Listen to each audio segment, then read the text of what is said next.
Hello everyone, first time మన channel చూస్తుంటే subscribe చేసుకోవడం మర్చిపోవద్దు. వీడియోలోకి వెళ్ళినట్లయితే పెద్దయ్య వాళ్ళ ఇంటి నుండి శైలేంద్ర బయటికి వచ్చిన తర్వాత అసలు వసుధార ఇక్కడికి ఎందుకు వచ్చింది, ఏం పని తనకిక్కడ, ఆ విషయం పక్కన పెడితే ఒకటి మాత్రం క్లారిటీగా అర్థమైంది. రిషి ఇక్కడ లేడు. అయితే ఇంకెక్కడున్నాడు? వసుధార మొహంలో రిషి పక్కన లేడనే బాధే కనబట్లేదు. ఏం జరుగుతుంది అసలు అని ఆలోచిస్తూ, అంటే రిషి వసుధార వాళ్ళ నాన్న గారి ఇంట్లోనే ఉన్నాడా? అసలు నేను ఈ విషయాన్ని ఎలా తెలుసుకోవాలి అని ఆలోచిస్తూ ఉండగా ఇంతలో ఒళ్ళంతా నొప్పులు వస్తూ ఉండడంతో అమ్మో ఇంకా ఇక్కడే ఉంటే చాలా ప్రమాదం అనుకుంటూ కార్ తీసుకొని అక్కడి నుంచి బయలుదేరి వెళ్తూ ఉంటాడు శైలేంద్ర. ఇంతలో వసుధార పెద్దయ్య పెద్దమ్మలతో మాట్లాడుతూ ఉంటుంది. ఇన్నాళ్ళు రిషి సార్ని మీ దగ్గరే ఉంచుకొని కంటికి రెప్పలా కాపాడుతూ తనకి వైద్యం చేసి క్షేమంగా నాకు అప్పగించారు. పైగా ఈరోజు వచ్చి ఆ శైలేంద్ర అడిగినా కూడా రిషి సార్ జాడా చెప్పలేదు.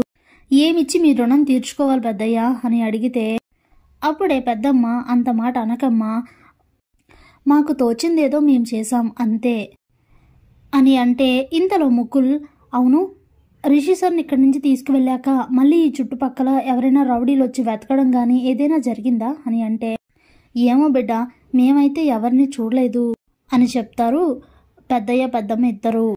ఇక వాళ్ళతో మాట్లాడిన తర్వాత అక్కడి నుంచి బయటికి వచ్చి కార్ దగ్గర నిల్చొని వసు ముకుల్ మాట్లాడుకుంటూ ఉంటారు. చూసారా సార్, ఆ శైలేంద్ర రిషి సార్ కోసం ఎలా వెతుకుతున్నాడో. ఆ రోజు నన్ను ఇక్కడే కిడ్నాప్ చేయించాడు కదా, కాబట్టి రిషి సార్ ఇక్కడే ఉన్నారేమోనని వెతకడానికి వచ్చాడు చూసారా అని అంటే అవును వసుధార గారు, అసలు శైలేంద్ర ఏ చిన్న అవకాశాన్ని వదలట్లేదు అని ముకుల్ అంటే అవును సార్, కానీ రిషి సార్ నా దగ్గరే ఉన్నారన్న విషయం ఎక్కడ శైలేంద్రకు తెలిసిపోతుందో అని చాలా కంగారుగా ఉంది నాకు. అందుకే మా కార్ డ్రైవర్తో సహా ఎవ్వరికీ తెలియకుండా చాలా జాగ్రత్త పడుతున్నాను అని వసు అంటే మీరేం టెన్షన్ పడకండి మేడం, శైలేంద్ర రిషి సార్ జాడ తెలుసుకోవడానికి ఏదో ఒక తప్పటడుగు వేస్తాడు. తన ప్రతి మూమెంట్ని కనిపెడుతూ మనం తనని కేసులో ఇరికించొచ్చు. ఈలోగా మా ఇన్వెస్టిగేషన్ మేము ఎలాగో చేస్తూనే ఉన్నాం కాబట్టి ఇంకొద్ది రోజులు మీరు జాగ్రత్తగా ఉంటే సరిపోతుంది అని అంటాడు ముకుల్.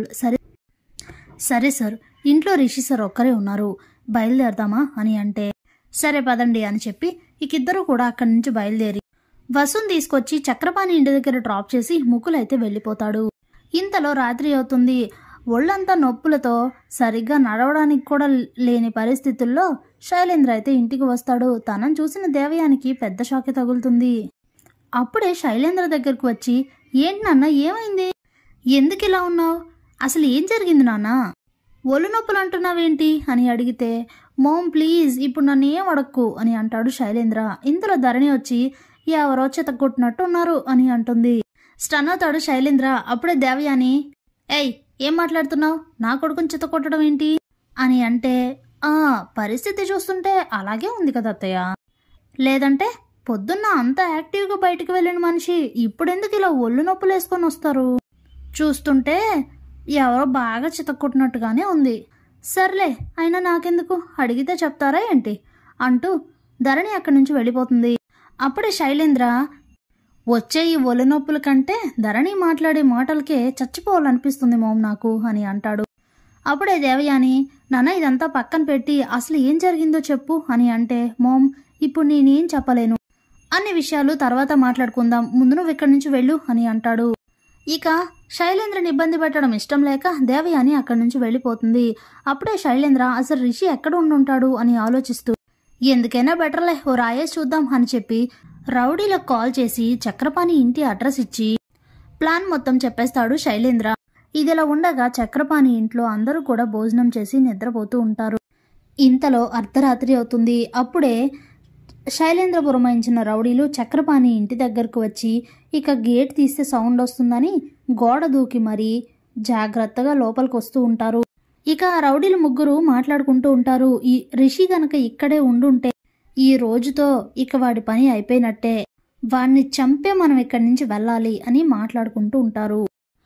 ఇంతలో ఆ చప్పుడుకి నిద్రలేచి చక్రపాణి కిటికీలో నుంచి చూసేసరికి రౌడీలు రావడాన్ని గమనిస్తాడు చక్రపాణి. ఇంతలో ఒక రౌడీ కత్తి తీసి రెడీగా పట్టుకొని ఉంటాడు. అప్పుడే చక్రపాణి ఉండండి మీ సంగతి చెప్తాను అంటూ చాలా తెలివిగా పక్కనే ఉన్న అరటిపళ్ళు తీసి వాటిని తిని ఆ తొక్కలని వీళ్ళు వచ్చే దారిలో పడేస్తాడు చక్రపాణి.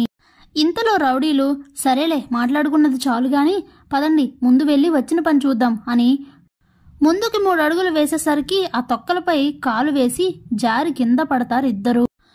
ఇంతలో చక్రపాణి ఎంట్రీ ఇస్తాడు. తన్ను చూసేసరికి దిమ్మ తిరిగిపోతుంది రౌడీలకి. అప్పుడే కింద పడిన వాళ్ళ పైకి లేవడానికి కూడా అవకాశం లేకుండా పెద్ద కర్ర ఒకటి తీసుకొని బాగా చితకొడుతూ ఉంటాడు చక్రపాణి. ఇంతలో ఇదంతా చూసిన 3వ రౌడీ అమ్మో ఇతను చేతికి చిక్కితే అంతే సంగతి అనుకుని వచ్చిన దారిలోనే గోడ దూకి బయటికి పారిపోతాడు. ఇక వాళ్ళిద్దరిని బాగా చితక్కొడుతూ ఉండండి మీ సంగతి చెప్తాను, పోలీసులకి ఫోన్ చేస్తానంటూ ఫోన్ తీసేసరికి రౌడీలు ఏదో విధంగా చక్రపాణి దగ్గర నుంచి తప్పించుకుని పారిపోతారు. అప్పుడే చక్రపాణి ఎరా మా ఇంటికి నా అల్లుడిని చంపడానికి వస్తారా, ఇప్పుడు రండ్రా ఎవడొస్తాడో నేను చూస్తాను అనుకుంటూ ఉంటాడు చక్రపాణి. బయట ఇంత జరుగుతున్నా ఇంట్లో నిద్రపోతున్న రిషి వసులకు మాత్రం అసలు ఇదేదీ తెలియదు. Thanks for watching.